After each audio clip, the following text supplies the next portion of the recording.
Hello दोस्तों, आप सभी दोस्तों का बहुत बहुत स्वागत करते हैं आज के ज्योग्राफी के क्लास में। दोस्तों ठीक है, जा रहे हैं ज्योग्राफी का क्लास करने के लिए। आज थोड़ा लेट हो चुका है दोस्तों, ठीक है। तो जा रहे हैं शाम में क्लास करने के लिए। चलिए पढ़ते हैं आज के क्लास, ठीक है। उसके बाद आप सभी दोस्तों को बताते हैं कि आज के क्लास से क्या कुछ नया सीखने को मिला है दोस्तों, ठीक है। तो चलिए पढ़ते हैं, उसके बाद आप सभी दोस्तों से बात करते हैं, ठीक है।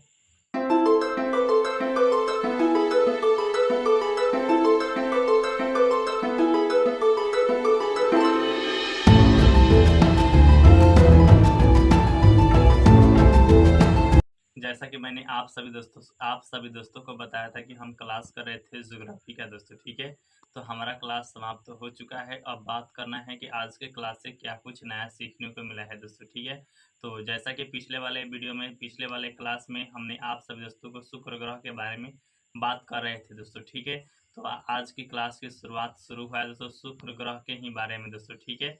जब जब पृथ्वी और सूर्य के बीच में शुक्र ग्रह आ जाता है, इसलिए इसे इसे हम लोग कहते हैं शुक्र ग्रहण दोस्तों, ठीक है। यह 2012 में लगा था और इसके बाद दोस्तों 2117 ईस्वी में लगेगा दोस्तों, ठीक है। उस समय हम या आप कोई नहीं रहेंगे दोस्तों, ठीक है, यानी कि 100 साल के करीब बाद, ठीक है। उसके बाद दोस्तों पढ़ाई हुआ है शुक्र के समीप से नासा ने एक अपना कृत्रिम उपग्रह भेजा था जिसका नाम था नासा, जिसके चलते बहुत ज़्यादा जानकारी प्राप्त हुआ है। आइए बारी बारी से जानते हैं नासा के द्वारा भेजा गया उपग्रह पायनियर के द्वारा क्या क्या जानकारी प्राप्त किया गया है दोस्तों, ठीक है। नासा के द्वारा जो पायनियर उपग्रह भेजा गया था उससे मिली जानकारी में सबसे बड़ी जानकारी यह है कि यह जो ग्रह है यह पृथ्वी के समान ग्रह है दोस्तों, ठीक है। पृथ्वी के समान इस पर पर्वत है जिसका नासा के द्वारा नाम रखा गया है अल्फा बीटा गामा। इस पर पृथ्वी के समान पठार भी उपस्थित है जिसका नाम रखा गया है लक्ष्मी का पठार दोस्तों, ठीक है। वहीं बात की जाए पृथ्वी का सबसे ऊंचा चोटी की बात की जाए तो एवरेस्ट है। तो वहीं इसका जो शुक्र ग्रह का चोटी का नाम नासा ने रखा है उसका उसका नाम है दोस्तों मैक्सवेल दोस्तों, ठीक है। इसके द्वारा एक और जानकारी प्रकाशित किया जिसका कहने का मतलब है कि जैसे कि पृथ्वी पर ज्वालामुखी फटा हुआ था, सेम वैसे ही शुक्र ग्रह पर भी ज्वालामुखी फटा था जिसके चलते वहां पर क्रेटर बना हुआ है दोस्तों, ठीक है। यह सभी जानकारी यहाँ पे उपस्थित मिला है किसके द्वारा, तो नासा ने जो अपना कृत्रिम उपग्रह पायनियर भेजा था उससे यह जानकारी मिली है दोस्तों, ठीक है। आपको बता दें कि बुध के पास भी कोई उपग्रह नहीं है और शुक्र ग्रह के भी पास कोई उपग्रह नहीं है दोस्तों, ठीक है। तो यहाँ पे कंप्लीट हो चुका है दोस्तों शुक्र ग्रह के बारे में जानकारी। उसके बाद दोस्तों पढ़ाई हुआ है पृथ्वी के बारे में, ठीक है। तो आइए आप सब दोस्तों को बताते हैं पृथ्वी के बारे में क्या कुछ नया सीखने को मिला है दोस्तों, ठीक है। तो पृथ्वी के बारे में सबसे पहला जानकारी हमें यह दिया गया है कि पृथ्वी को अद्भुत ग्रह कहते हैं। क्यों कहते हैं? क्योंकि इस पर जीवन संभव है दोस्तों, ठीक है। इसके अलावा कोई और अन्य ग्रह पर संभव हो सकता है लेकिन खोज नहीं हुआ है। बात की जाए दूसरा पॉइंट में जानकारी यह मिला है कि पृथ्वी पर जल अधिक है, यानी कि 97 से 98% जल है, जिसके चलते पृथ्वी को नीला ग्रह कहते हैं दोस्तों, ठीक है। अब बात करें तो पृथ्वी पर जल जो उपस्थित है, जो क्षेत्र पर उपस्थित उसे जलमंडल कहा जाता है। जलमंडल में 97 से 98% जल उपस्थित है और वहाँ पे बात की जाए मात्र 2% में पीने योग्य जल उपस्थित है दोस्तों, ठीक है।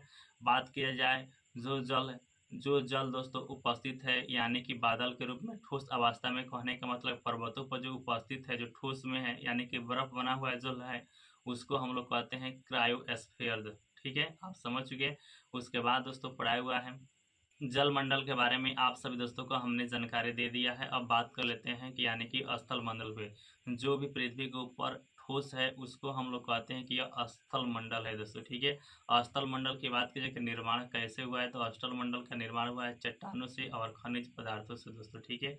इसके बाद दोस्तों एक और मंडल होता है जिसका नाम है दोस्तों जो है वायुमंडल। वायुमंडल क्या है, तो गैसों का उपस्थित समूह उसको हम लोग कहते हैं कि यह वायुमंडल। यह थोड़ा थोड़ा डीपली पढ़ाई हुआ है, थोड़ा सा दोस्तों थोड़ा थोड़ा जानकारी दे दिया गया है इसके बारे में, ठीक है। उसके बाद तो पृथ्वी के आंतरिक बारे में जानकारी दिया गया है, आंतरिक भाग के बारे में दोस्तों। जैसे कि आप जानते हैं कि पृथ्वी के 3 भाग होता है, एक होता है क्रस्ट, एक होता है मेंटल, एक होता है कोर। क्रस्ट का भी 2 भाग बताया गया है, मेंटल का भी दो भाग बताया गया है दोस्तों। तो आइए बारी बारी से इसके बारे में जानकारी देते हैं दोस्तों, ठीक है। पृथ्वी का आंतरिक भाग में सबसे पहला भाग आता है क्रस्ट, ठीक है। तो क्रस्ट क्रस्ट में सबसे ज़्यादा कौन सा भाग उपस्थित है? तो क्रस्ट में सबसे ज़्यादा उपस्थित दोस्तों ऑक्सीजन, उसके बाद दोस्तों उपस्थित है सिलिका, उसके बाद एल्युमिनियम दोस्तों, ठीक है, सर्वाधिक मात्रा में उपस्थित है, जिसके चलते सिलिका और एल्युमिनियम की प्रधानता के चलते इस ग्रह को हम लोग कहते हैं कि सियाल है दोस्तों, ठीक है। उसके बाद दोस्तों आता है मेंटल, जो का दूसरा भाग है आंतरिक भाग का पृथ्वी का। मेंटल की बात की जाए तो मेंटल के दो भाग होता है, एक होता है बाहरी भाग, एक होता है आंतरिक भाग। बाहरी भाग की बात की जाती है पिघला हुआ अवस्था में है, और जो आंतरिक भाग की बात की जाए तो आंतरिक वाला भाग ठोस अवस्था में उपस्थित है दोस्तों, ठीक है। बात की जाए कि इस पर क्या चीज़ की उपस्थिति है, तो यहाँ पे दोस्तों सिलिका और मैग्नीशियम की उपस्थिति है दोस्तों, इसलिए जो मेंटल वाला भाग है उसे हम लोग कहते हैं कि यह सीमा है दोस्तों, ठीक है। अब बात कर लेते हैं तीसरा आंतरिक भाग पृथ्वी का, जिसे हम लोग कहते हैं नीफे, ठीक है। जो कि दो भागों में बटा हुआ है, एक होता है आंतरिक भाग, एक होता है बाह्य भाग। बाह्य भाग दोस्तों पिघला हुआ अवस्था में है, और जो आंतरिक भाग है वह 6000 डिग्री सेल्सियस होने के बावजूद भी दोस्तों ठोस अवस्था में स्थित है दोस्तों, ठीक है। आपको हमने बता दिया कि यहाँ पर दोस्तों उपस्थित है लोहा और निकेल, इसलिए इसे कहा जाता है नीफे दोस्तों, ठीक है। तो हमने पृथ्वी के जो 3 भाग आंतरिक भाग होता है क्रस्ट, मेंटल, कोर, आप सभी दोस्तों को बता दिया है, तो ठीक है। उसके बाद दोस्तों पढ़ाया हुआ है कि पृथ्वी का जो आंतरिक भाग होता है वहाँ पे एक विशाल चुंबक है दोस्तों। क्या है? एक विशाल चुंबक है। तो अब बात कर लेते हैं कि विशाल जो चुंबक है जिसे कहा जाता है भू चुंबक, ठीक है। तो इसका निर्माण कैसे हुआ है दोस्तों, ठीक है। तो पृथ्वी है वह अपने अक्ष पर घूर्णन करती है दोस्तों। घूर्णन करने के चलते यहाँ पे चुंबकीय क्षेत्र उत्पन्न हो जाता है, जिसके चलते यहाँ पे चुंबक बहुत ज़्यादा उत्पन्न हो जाता है, ठीक है। जो यह चुंबक यहाँ पे बना हुआ है, जो सूर्य से जो हानिकारक तरंगे आती है उस तरंगों को यह लौटा देती है दोस्तों, और हमारी रक्षा करती है, जो कि चुंबकीय है दोस्तों, ठीक है। तो यहाँ तक कंप्लीट पढ़ाया हुआ है आज के क्लास में, ठीक है। तो कैसा लगा यह वीडियो आप सभी दोस्तों को नीचे कमेंट कर बता दीजिएगा।